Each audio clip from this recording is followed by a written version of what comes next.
நதியிலே விழுந்த இலை என உனது பயணங்கள் தொடர்ந்து போகட்டும். அலை வரும் அடுத்த திருப்பத்தில் உனது கரை எதிரிலே தோன்றிடும். வேறெங்கோ செடி எங்கோ நீ இங்கு தனியாய் போகிறாய். வழி தவறி வீட்டில் வந்த பறவையை போலவே பார்க்கிறாய். நீ கடவுள் எழுதி வைத்த மண்ணில் வந்த ஒரு கவிதையடா.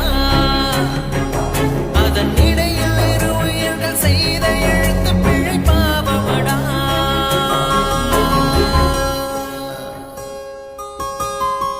ஆராரோ பாட இங்கு தாயும் இல்லை.